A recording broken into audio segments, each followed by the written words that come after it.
bienvenue au top, le Targon Objectif Photo. Quelle édition prendre chez Polar? La version gratuite ou la version pro? Eh bien c'est simple. Voici ce que peut représenter, là je suis sur la version web de Polar Express, c'est-à-dire une version gratuite. Alors la disposition des outils est un peu différente, mais on s'y retrouve pareil. Quelle différence a-t-on entre les deux? Et c'est surtout là qu'on va le rencontrer, dans les superpositions, dans les effets, dans les couleurs et même dans le traitement des images. Là, on voit bien qu'en lumière, on a relativement tout ce qu'on veut. Mais si on va chercher dans les outils complets, on voit bien que le détail, on n'y a pas accès. La distorsion, c'est-à-dire pour remettre une image droite, s'il y a une petite distorsion sur une perspective, sur quelque chose qui ne serait pas droit, on n'y a pas droit. On ne peut pas utiliser de masque pour travailler une zone particulière de l'image.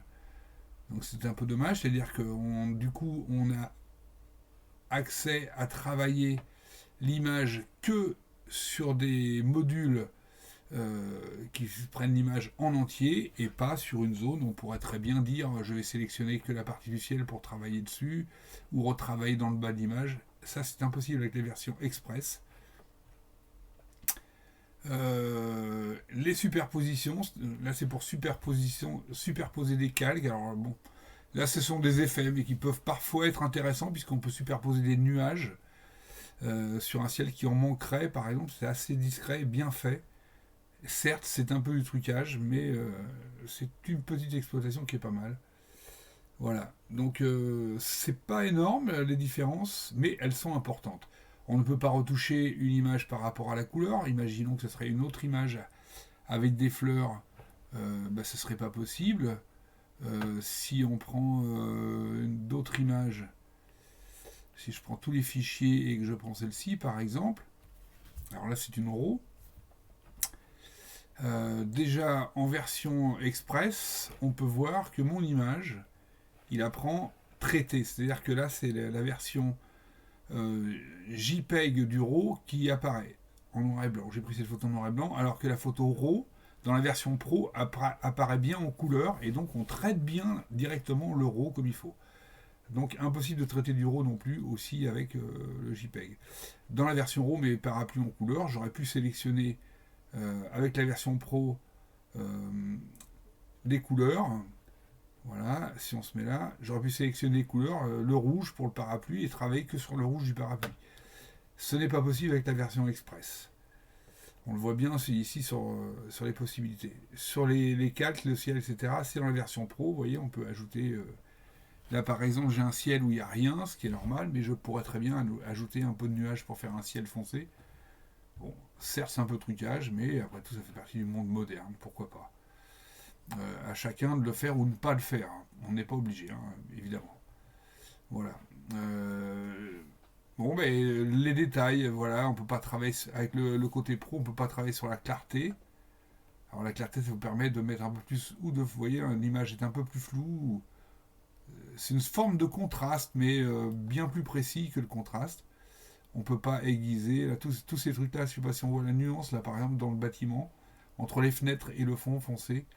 On voit bien la différence là où ça floute, où ça précise un peu plus. On peut aussi avec les couleurs forcer quelque chose. Là forcément les couleurs sont pas bonnes. Là effectivement il me demande, donc pour l'instant on essaie de vendre la version pro. Et là sur la luminance c'est pareil. On se rend compte un peu dans le café là et dans la brillance des choses. Si je bouge la luminance, on peut travailler plus ou moins certains effets. Voilà, bon, ça ce sont des choses qu'on ne peut pas travailler avec la version Express, seulement avec la version Pro, et surtout dans la version Pro, pour enregistrer ce genre de pellicule, eh bien, on ne peut pas toujours exporter une image. Donc c'est un peu compliqué. Si je reviens complètement à l'original, alors là l'original est en haut, on peut effacer l'historique. Si je reprends avec des versions gratuites, on va prendre celui-ci et je joue sur la clarté ou je sais pas, enfin pour quelque chose qui se voit, on va jouer sur un filtre et vouloir l'exporter. Effectivement, on peut. Mais là, l'héros, on ne pourra rien en faire. Et on ne peut pas enregistrer par l'eau non plus. Bon, ça, c'est pas très important.